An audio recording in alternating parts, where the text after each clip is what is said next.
Saludos, muy buenos días, bienvenidos a todos ustedes a su primera entrega, como de costumbre, aquí con mi compañero Rubén Puntier, retomando luego de esas vacaciones, señores, los Reyes Magos que te dejaron los Reyes Puntier. Y nuestro hermano Luna Valiente. Ay, sí, Luna Valiente, que nos acompaña en el día de hoy, señores. Luna Valiente, un placer tenerlo aquí. Muchas gracias. ¿Cuánto y tiempo? Luego estos Reyes, esos fueron los Reyes de primera entrega. Luna Valiente. Yo soy los Reyes. Así es. Bueno, señores, hoy prácticamente se inicia la actividad económica del año. Hoy empieza verdaderamente el año laboral. Se sienten los tapones de las 6 de la mañana. Sí. De las 6 de la mañana estaba esa 27 de febrero entaponada. Los autobuses de la ONSA estaban repletos. Y mira que hoy no amaneció tan temprano como de costumbre. No Sí. ha salido, cuando salí de la casa siempre ya había salido el sol y ahora en estos momentos no había salido el Señores, sol. que esté saliendo ahora que se prepare para coger un taponazo. Porque ya desde las 6 de la mañana estaba entaponada la 27. No, y más porque inician las escuelas en el día de hoy. Sí. Pero eso El es una MINER buena lo noticia. informó. Sí. Eso es una buena noticia porque demuestra que el pueblo dominicano está ansioso por trabajar. Iniciar esa jornada Ah, laboral. qué buena lectura. Yo no sé, A trabajar. Qué buena no, y no sé lectura. si los estudiantes estén con el mismo ánimo. Sí. Según el MINER informó que desde el domingo iniciaron una jornada para lo que son las limpiezas de estos centros educativos, para que esté todo listo para su entrada en el día de hoy. Señor, y que levántense. Por otro lado, tembló la tierra en la Isla del Encanto. Ay, sí, Señores, Puerto mire, Rico, en la parte sur. Ese temblor en Puerto Rico hizo mucho daño. Hizo mucho daño aquí. Ya yo me asusté porque yo vi unos edificios que los vehículos estaban parqueados en el primer nivel. De eso que hacen los apartamentos, la gente se parquea abajo y tiene una galería flotante. Y yo vi cómo se desprendió la galería y desbarató como 5 vehículos juntos. Así no me parqueo yo ya. Sí, claro. No, eso demuestra que Puerto Rico tiene grandes deficiencias a nivel estructural en diseño e ingeniería. O sea, no es concebible que una casa de 2 pisos se desplome. Claro. Sí. Pero la tierra tembló ayer, pero la tierra acaba de temblar fuertemente en Puerto Rico hoy a las 4:30 de la mañana, 2 veces, Así es. 2 temblores de 6.5 y 6.6. ¿Qué se sintieron aquí? Se sintieron Porque yo aquí. lo sentía eso de las 4:20. por ahí. La madre de un célebre amigo mío que está en Puerto Rico tenía viaje para la semana próxima y me dijeron que está cambiando el vuelo, a ver si puede venir hoy. Sí. Miren, señores, uno detrás de otro. la noticia del momento. Miren, hay un evento que ocurrió a nivel internacional que algunas personas no le han dado la importancia que realmente tiene. Y me refiero al conflicto bélico entre Estados Unidos e Irán. Ese ataque vía dron que fue autorizado por el presidente norteamericano Donald Trump, en el cual se llevó la vida de Qasem Soleimani. Qasem Soleimani. Bueno, la traducción dominicana, profesor. Ah, bueno, Sí, exacto, ese es un general altamente bélico, era un general altamente bélico, entonces fue por un sistema de ataque con inteligencia. Ustedes saben que los norteamericanos habían sido víctimas en múltiples ocasiones de ataques terroristas de organizaciones islámicas. Esto es un pleito añejo, el cual creo que desde la salida del Shah de Irán, que era un célebre amigo de Jimmy Carter, Así es. que vinieron los extremistas islámicos y cogieron el poder, que secuestraron creo que en los años 80. Ahí se ve en las imágenes cómo fue el proceso de ataque visto desde el dron, desde la tabla, Sí. cómo se disparaban sobre los objetivos estratégicos en esos 4 camiones, que no se sabían cuál de ellos que iba específicamente el general, ¿cómo es que se llama? Qasem Soleimani. Realmente era en el último, Sí. pero es bueno saber que esas imágenes son provistas también por el mismo dron Sí. que está atacando con los misiles y también tirando con, fíjate cómo se ven las balísticas atravesando. Y se pueden ver también las personas que salen corriendo fíjate, se ve. No es una película, eso es en la vida real, pero también lo hemos visto en la película. Y el dron también ejecuta acciones sobre las personas que van corriendo. O sea, ahí no queda nada. A mí me preocupa un tema, o varios temas me preocupan de ahí. Como un tema tan importante como que el presidente norteamericano no lo refiere como con la seriedad de vida. O sea, como que lo toma como dicen aquí, media chabacanamente. Y es un tema muy importante. Y no es que necesariamente yo cuestione la medida, porque son políticas de defensa internacional que tienen ellos contra la lucha contra el terrorismo y ataques. Ellos tienen su conflicto bélico. Pero como que un tema así como que merecía, a mi juicio, como mayor nivel de seriedad. Entonces, el presidente norteamericano se declaró responsable y dijo que sí, que él fue que ordenó el referido ataque y justificó las causales que le provocaron eso. Y amenazó que si intentan tomar represalia, ellos tomarían sanciones. De hecho, creo que la noticia más reciente en ese sentido fue que le negaron la visa para asistir a la ONU al canciller iraní. Una de las cosas que ha dicho el presidente Trump es que si existe una agresión hacia los Estados Unidos y cualquier país aliado a los Estados Unidos, entonces los Estados Unidos atacarían 52 sitios de orden cultural y religioso identificados en Irán. Pero hay que recordar que hay que irnos en retrospectiva hacia atrás y recordar el 11 de septiembre y lo que pasó con el 11 de septiembre, lo que pasó. Hay que recalcar, para que la gente no lo sabe, que el general Qassem Soleimani era uno de los aliados estratégicos del Estado Islámico. Y no es un general, realmente es un terrorista general, sí, que eso es lo que hay que utilizar. ¿Qué pasó, por ejemplo, cuando el Estado Islámico mataba a los periodistas, que lo hacía público, lo veíamos todos, que llegó un momento en que nadie quería verlo porque eran escenas sumamente sangrientas? Pues ellos también hicieron una agresión sobre muchísimos monumentos históricos de Siria de 2 y 3 mil años que desaparecieron.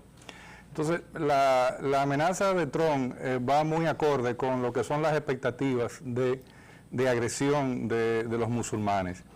Y hay que aclarar que la gente está mirando esto como un tema de que, fíjate inclusive lo que yo considero un gran error de la representante del demócrata en el Congreso de los Estados Unidos, en la Cámara de Representantes, sí, la señora Pelosi, que dice que va a restringir el poder del presidente para poder agredir. O sea, estamos viendo algo que yo nunca había visto en los Estados Unidos. El partido de oposición, el Partido Demócrata, está en contra de que el presidente tome acciones para defender a los Estados Unidos. Sí. O sea, algo sumamente... generalmente esos conflictos así, ellos primero se apoyaban ellos, después trataban de resolver algo interno, pero ya sale a coincidir con los sectores musulmanes. Sí, ella dice de limitar esas acciones militares que está procediendo Donald Trump. Pero óyeme, estamos en una situación en donde... ¿De guerra? No, es que no estamos en guerra. ¿Ellos subieron la bandera de guerra? No, bueno, ellos la subieron. Los Estados Unidos no están en guerra. Los Estados Unidos están tomando acciones militares contra puntos estratégicos y contra una situación de geopolítica. Y me explico, fíjate. El mundo entero y los medios hablan de guerra. Sí. No, y los iraníes también dijeron que declaraban la guerra a Estados Unidos, dijeron que se iban a vengar más bien. Ellos dijeron que se iban a vengar y que ofrecían 80 millones por Donald Trump. Sí, pero ¿por qué yo digo lo que planteo? Porque los estados islámicos y musulmanes viven en guerra. Sí. O sea, no estamos hablando de nada nuevo que ellos no perciban. Sí. Entonces, yo creo que lo más importante es ver la percepción que hay sobre los efectos que podría tener esta situación en el Medio Oriente sobre las economías de los países latinoamericanos, en el caso específico de República Dominicana, y ya yo lo estoy viendo a nivel mundial. Fíjate, el caso del petróleo, se habla de los efectos, pero sin embargo el petróleo está bajando hoy en día. Ahora mismo el petróleo ha bajado un 0.20, o sea, tiene un mes de $61 a 63, y hoy en este preciso momento, lo estoy viendo aquí mismo, estamos hablando de que el precio de el West Texas, sí, el West Texas está a 62.82, ayer estaba a 63, y no ha habido un efecto poderoso. Fíjate, hace 3 meses, ese mismo general fue el que atacó las refinerías de Ankara en Arabia Saudita. No sé si lo recuerdan. ¿Recuerdan la refinería más importante del mundo? Y la tensión que había en el mundo era que el petróleo se iba a disparar y no pasó. Sí. Entonces, hay un ajuste natural y los principales predictores y analistas dicen que en el efecto del petróleo tiende a ajustarse en el tiempo y eso está pasando. Para la República Dominicana, lo más interesante que está pasando es que, bueno, ojalá que no se vaya por encima de 65, porque el presupuesto del año 2020, este año que recién empieza, está calculado a 59,10 en el presupuesto, lo cual crearía un problema de balance de pagos. Pero también es cierto que nadie sabía y otra de las cosas que no se analizan aquí, porque la gente solamente coge, a mí me impresiona cómo la gente coge los periódicos y las redes y opina sobre periódicos y redes, pero no estudia ni analiza lo que está pasando, por ejemplo, en los mercados. El precio del oro, que es importante para la República Dominicana porque tenemos la mina más importante del mundo de oro, que es Barry Pueblo Viejo, pues tiene $100 de más en el último mes. En este momento está a $1.582 la onza, $100 más que los últimos 20 días. ¿Qué significa eso para la República Dominicana? Más ingresos fiscales. Significa más para Barrick como rentabilidad, pero también es importante. Y si combinamos que, por ejemplo, Barrick con el gasoducto que se está implementando va a generar un ahorro en sus costos de producción de energía de un 30%, entonces va a tener más rentabilidad y República Dominicana va a ganar más. Si mantenemos un precio del oro por los efectos de esta situación, porque el oro es el resguardo del mundo ante las crisis internacionales a nivel de... Y también tenemos que sacar menos dólares para comprar combustible. Pero el precio del oro rebalancea las finanzas públicas. Pero también hay otro elemento positivo para las economías de América Latina y la República Dominicana. Los commodities, y hablamos de commodities cuando hablamos de petróleo, de oro, en el ámbito agrícola, por ejemplo, maíz y soya, la República Dominicana es un país dependiente porque su producción pecuaria, pollos y cerdos y ganado, está basada en la producción de alimentos a través de maíz y soya. Pues tienen 2 semanas que están deprimidos los precios. O sea, bajan precios, el precio del petróleo se mantiene más o menos ahí y el oro sube. Entonces, cuando tú calculas el rebalanceo, puede ser positivo para la República Dominicana. Pero mira, yo estoy un poco o bastante preocupado con ese tema iraní. Exacto. Porque todavía no vemos la consecuencia. Ahí vimos nosotros el funeral, que fue altamente concurrido. Y de hecho, ustedes pueden apreciar que los norteamericanos fueron respetuosos ahí, porque ellos pudieron atacar eso como objetivo estratégico. No, ahí sí no se podría, porque ya tú estás atacando el corazón de su religión. Sí. Así es. Entonces, el tema es un tanto agresivo, porque el presidente Trump le dijo, de estos drones tenemos muchos, por si ustedes quieren seguir jugando con nosotros vamos a seguir jugando con ustedes. Ustedes no están fuera de nuestro radar. Y yo creo que es una respuesta un poco categórica ante el hecho de que una de las características del Estado Islámico son ataques terroristas, o ataques cobardes terroristas, donde en muchas ocasiones lastiman gentes inocentes, la mayor parte de los ataques, casi nunca son efectivos contra grupos militares. En esta oportunidad, a pesar de ser un ataque que tiene hasta como vocación terrorista, la manera en que se realizó fue contra tropas y contra un general, no contra el pueblo. Entonces, yo creo que eso va a tener consecuencias, independientemente de que hayan pretendido decir que no, pero el hecho de que tengan 5.000 soldados listos para ir al Medio Oriente a participar, no, 4.500 creo que tienen, y 5.000 que hay en Irak, creo que es una señal de que los norteamericanos están preparados para irse a la guerra. ¿Dónde murió el general terrorista Khomeini? En medio del desierto, ¿no era ahí? ¿En qué parte del desierto? No fue en Irán, fue en Irak. Sí, está en Irak. Donde hay tropas norteamericanas por una lucha de poder y son aliados al régimen actual de Irán, los Estados Unidos. Entonces, ¿qué buscaba el general terrorista Khomeini en Irak en ese momento? O sea, fíjate que el tema del medio... La gente habla de venganza, están en una guerra. ¿Qué venganza? Estados Unidos dijo que va a reubicar sus tropas incluso. Bueno, pero si los Estados Unidos hubiera querido hacer y tuviera la percepción de que algo fuera a pasar, ya tuviéramos 5 portaaviones en el estrecho de Hormuz, ya tuviéramos 100.000 soldados camino al estrecho de Hormuz. Y hay que aclarar que toda la lucha en el tema del Medio Oriente está basada en 2 premisas básicas. La primera, la religión, y la segunda, el control del petróleo. Exacto. O sea, por el estrecho de Hormuz pasa el 70% del petróleo que se consume en el mundo. Y hay algo muy importante. Se habla de la posible participación de Rusia y China. A Rusia y China no le interesa nada, aunque apoyen a Irán en este momento, nada que tenga que ver con el aspecto político. Solamente le interesa el aspecto geopolítico de consecuencias económicas para ellos. ¿Por qué? Porque a Rusia le conviene seguir recibiendo petróleo del Medio Oriente para no utilizar sus reservas de Siberia, que son las más grandes del mundo. Ahora, el mundo, China sí es dependiente porque necesita por su gran estructura productiva industrializada Ahora, el mundo está caminando hoy a que dentro de 15 o 20 años el petróleo no va a ser el eje central de la discusión de geopolítica mundial. ¿Por qué? Porque ya será de carbón, eólica, sí, claro, se están buscando como todos los países. Europa, los países escandinavos, la gran parte de los países ya están simplemente o en energía nuclear o en energía no renovable, sí. O sea, pero en energía renovable. Entonces el petróleo va a dejar de ser esa cultura que ha provocado tantos conflictos, gracias, Xiomara, tantos conflictos a nivel internacional, sobre todo en el Medio Oriente. Entonces, tú, ¿cómo ves la República Dominicana ante este escenario? Bueno, mira, nosotros hemos pasado por situaciones parecidas. Sí.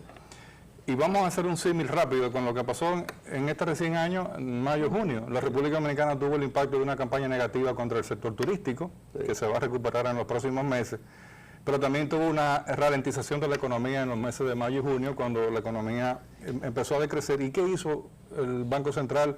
Que tiene un comité de políticas macroprudenciales, que quiere decir un comité que está diseñado para actuar con situaciones de orden externo o interno que afecten el desempeño y desarrollo de la economía, y actúan en consecuencia.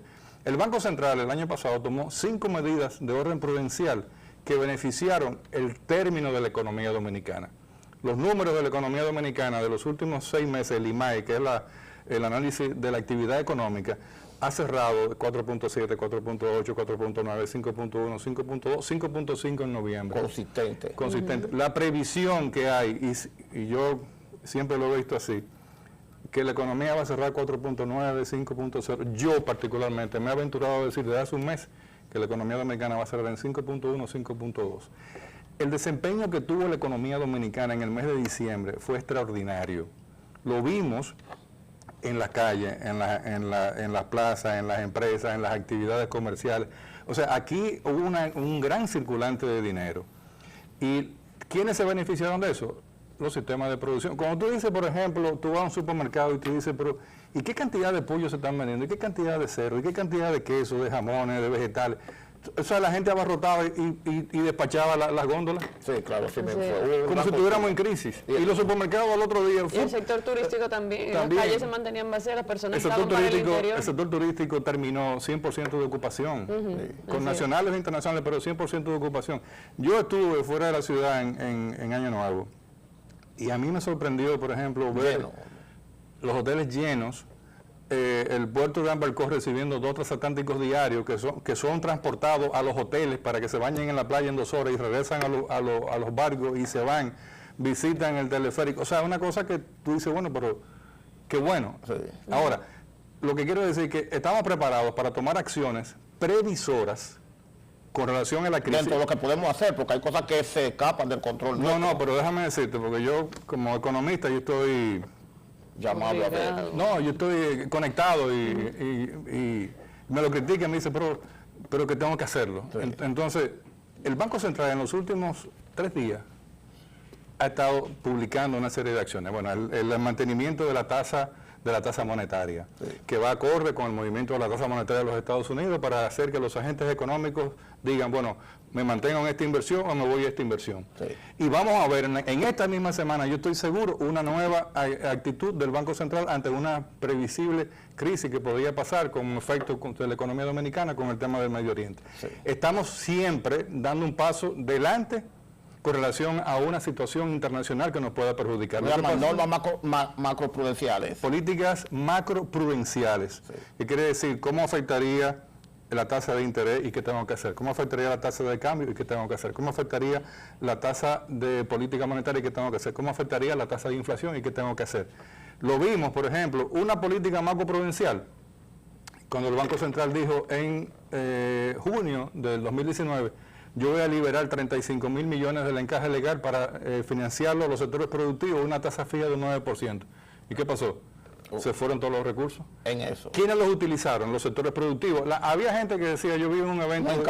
Yo vi en un evento del Banco Central, que fui invitado en Bávaro, con ejecutivos del Fondo Monetario Internacional. Y hubo una pregunta de un periodista que dice, bueno, pero esos recursos siempre se van... Cuando hay que buscar un tractor nadie lo tiene, porque no hay, pero sí hay por Mercedes-Benz. Y el gobernador le respondió con mucha responsabilidad. Eso todavía siguen siendo cuentos de pueblo. Sí.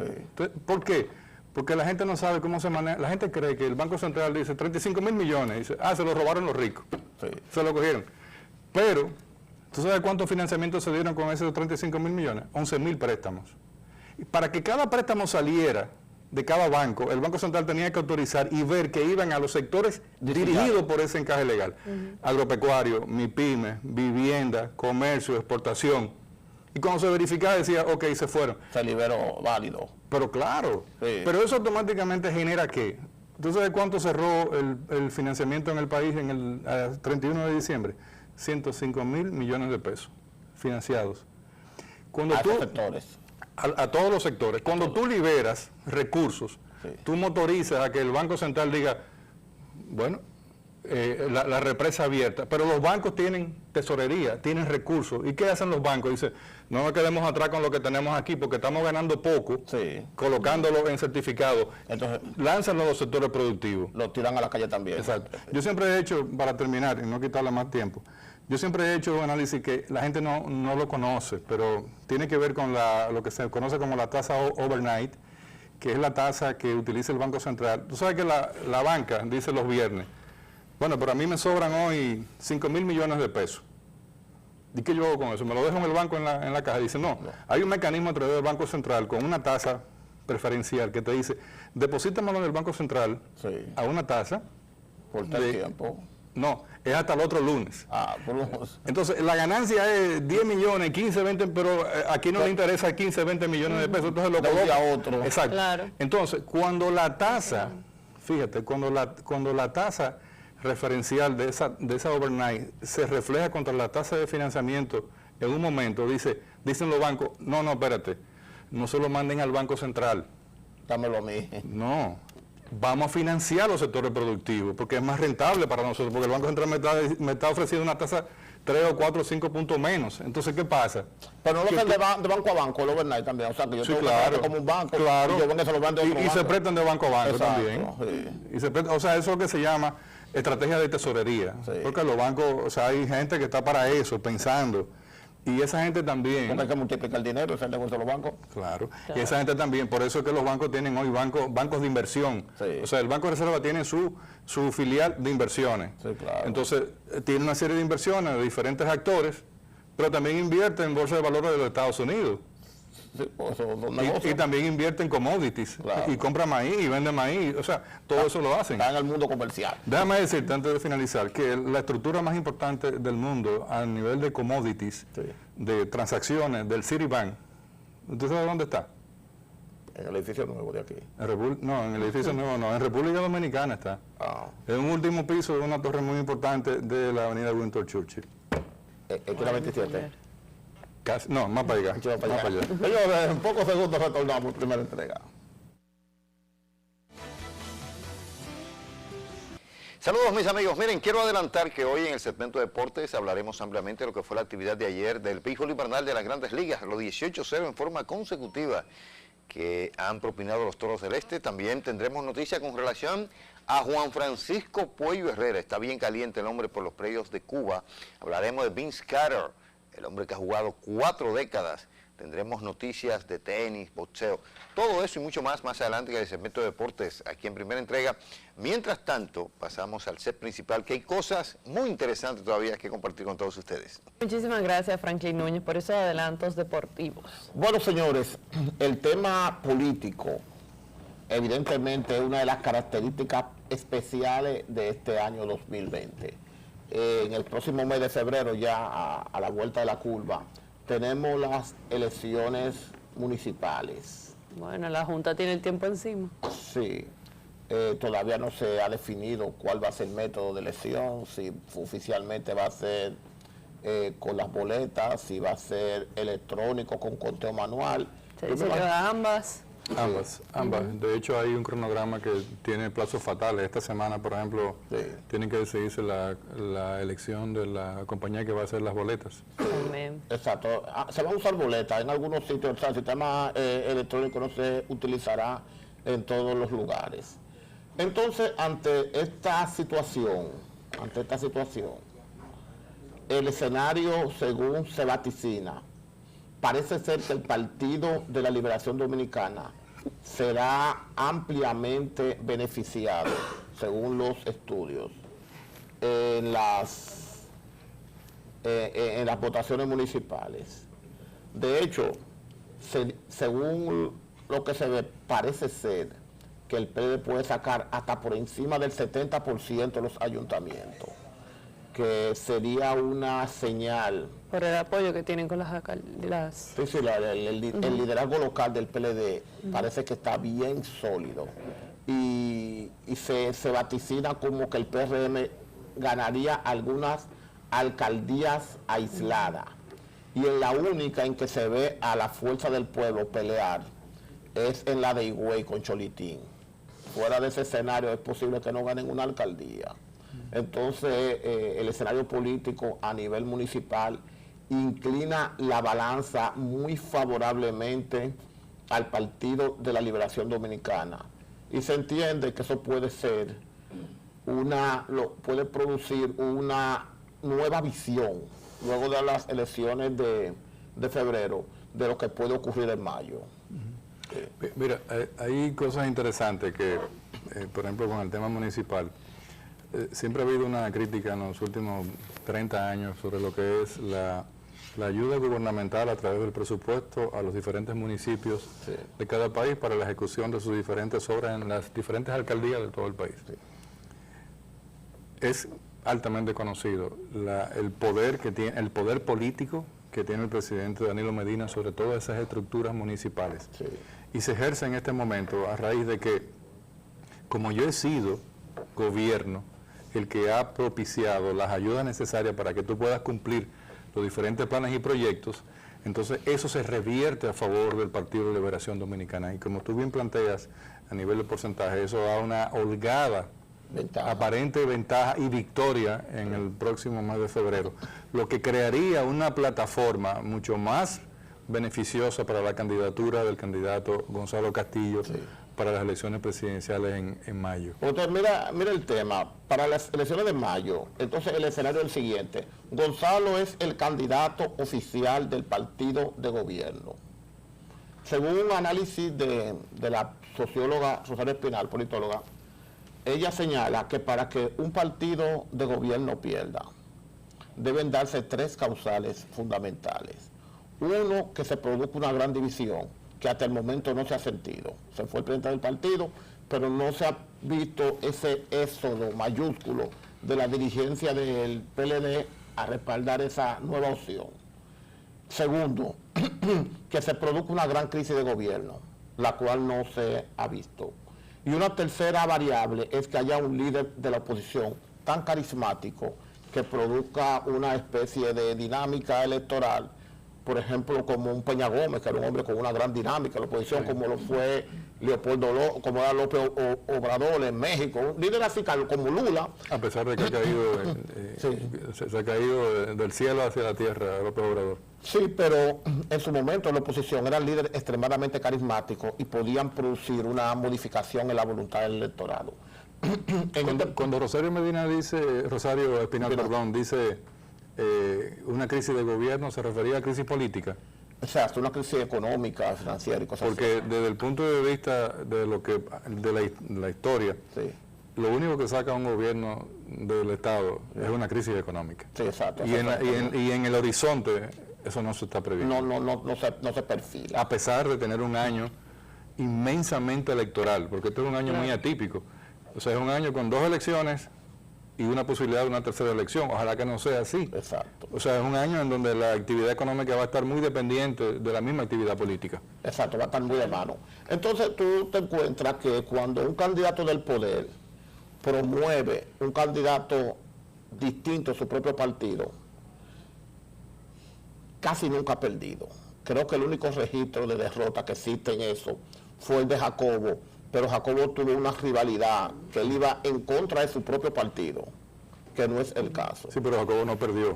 Bueno, no, realmente él ganó. Jacobo ganó, o sea, lo que pasa es que Jacobo fue traicionado por Salvador del Blanco, Sí. Que de hecho hay, tú recuerdas que en esa época, Xiomara notaba que se han nacido.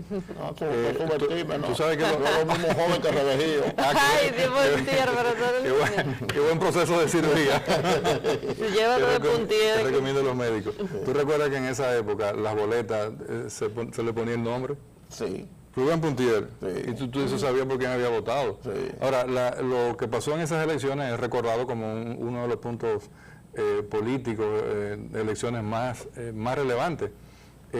Y fue el momento cuando Jacobo tenía 80.000 votos que eran observados. 86.000 votos. 86.000 votos observados, creo que eran de la estructura. Y perdió por 32.000. Exacto, periodo de Balaguer. Sí, de Balaguer. Pero en la Junta Central Electoral hubieron actores, cardenales, sí, que incidieron en que eso no se contara y que eso no pasase. Mira, en lo que ocurrió electoralmente, la jurisprudencia electoral establece... Pero ahí fue la frase famosa de un empresario dominicano que estaba al frente del centro de cómputo de Jacobo Maluto y le dijo, quítate esa sotana para que no la trompa aquí mismo, en la Junta Central Electoral. Y él le dijo, pero debajo de esta sotana yo me la voy a la trompa con cualquiera. él le contestó, saben que Nicolás se fajaba con cualquiera en el nombre de... Yo me reservo el nombre del empresario. Entonces... chiquito así como tú, el empresario. Chiquito entonces, oigan, oye bien, el tema electoral en esa época, la jurisprudencia electoral, por lo que esos votos se anularon, hoy ya no se anulan. ¿Por qué se anularon? Porque tenían el doble rayado, tenían el voto del PRD y el voto de la estructura. Exacto. Entonces decían ellos, bueno, como marcó 2 veces el voto es nulo, 86.000 votos nulos y algo. La jurisprudencia electoral moderna dice, no, la voluntad del elector quedó marcada, que era por ese candidato que él quería votar. Sí. Lo único que se hace ahora es que en vez de sumárselo al partido chiquito, se lo suman al partido con más votos. Y ya, entonces se cuenta como un voto, que es lo que es, pero se le suma al partido mayor. Y por eso no se anula, porque quedó evidenciada la intención del votante. Ahora, si él lo hubiese marcado por 2 candidatos distintos, ya es nulo, pero la intención quedó ampliamente marcada, y si se hubiese aplicado correctamente la jurisprudencia electoral, Jacobo hubiese ganado, lo que indica que a nivel de voto, cuando un partido tenga el poder y promueve otro candidato o lleva otro candidato distinto, la experiencia electoral ha sido que han vencido. Si hubiera habido voto automatizado no hubiera pasado. Ah, bueno, sí. Pero después dicen que hay algoritmo. Pero la historia fuera otra, tal vez. Sí. Después dicen que hay algoritmo. Bueno, señores, vámonos a una brevísima pausa y en pocos segundos retornamos.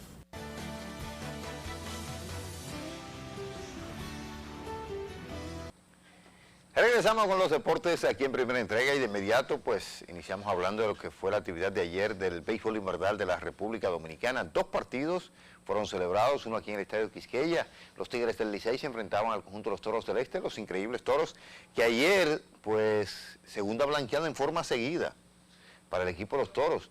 Venían de blanquear a las Águilas Ibaeñas y ayer pues blanquearon a los Tigres del Licey 6-0. Esta victoria le permitió al conjunto de los Toros pues empatar en la primera posición con el combinado de los Tigres del Licey. Y todo pinta Tigres-Toro hasta el momento. Entonces, en el otro partido de ayer, las Águilas Ibaeñas respiraron, vencieron a los Leones del Escogido, un partido que finalizó 6-5. Las Águilas pues dejaron en el terreno al conjunto de los Leones del Escogido. Entonces, hay un empate arriba y un empate abajo, ¿verdad? Entre los Toros y el Licey y las Águilas y el conjunto de los Leones del Escogido. Hoy no hay actividad, mañana se reanuda lo que es el round robin o todos contra todos, compartido entre las Águilas Ibaeñas y los Tigres del Licey, y en la Romana los Toros recibirán la visita del conjunto de los Leones del Escogido.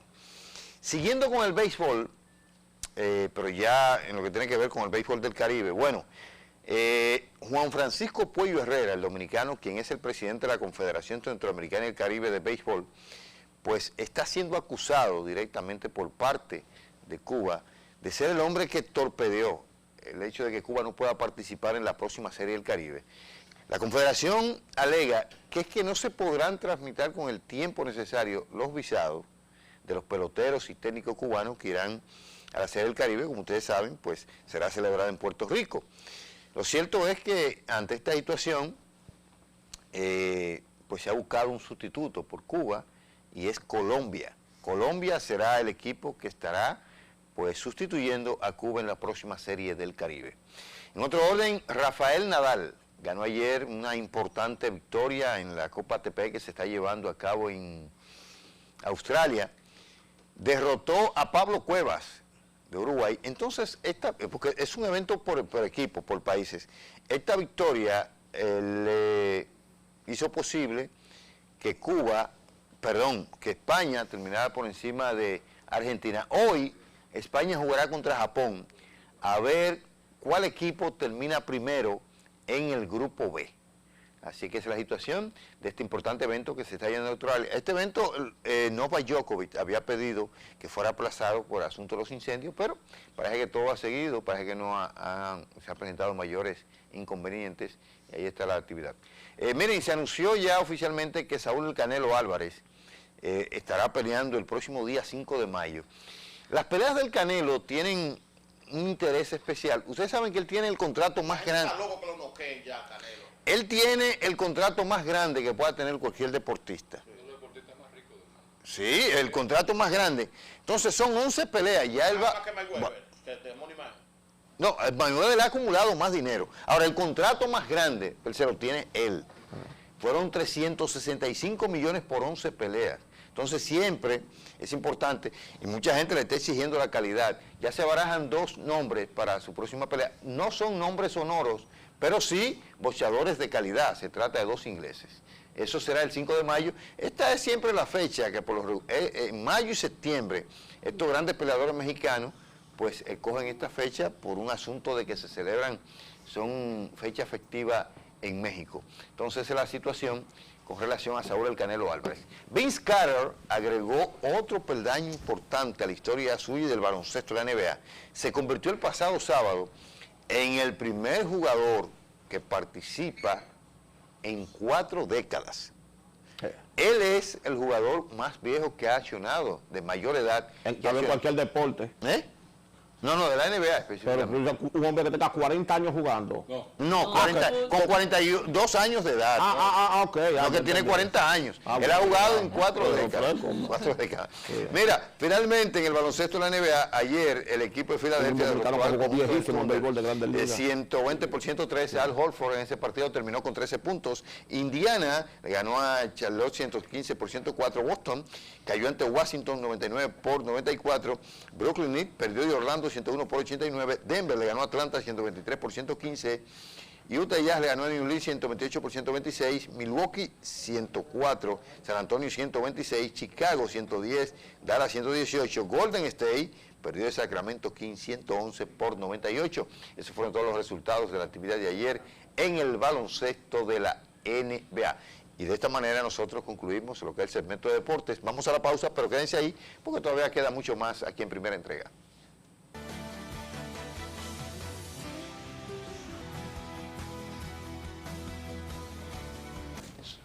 Señores, queremos aprovechar la presencia del próximo síndico del distrito, mi hermano Domingo. Gracias. Que Domingo va a ser entrevistado en pocos segundos por nuestro hermano Pedro Jiménez, el patrón, toda esa batería de periodistas en Buenos Días RD. Entonces cuando pasó aquí tempranito, dije, déjame atajarlo, para darle un saludo primero. Bueno, espero después de estar contigo aquí y compartir lo que son el acontecer municipal. Estamos hoy a 40 días ya de las elecciones municipales. Que estos escenarios son suyos. No, muchas gracias. No te voy a robar la entrevista a Pedro. Pedro karateca. Muchas gracias. No, gracias a usted.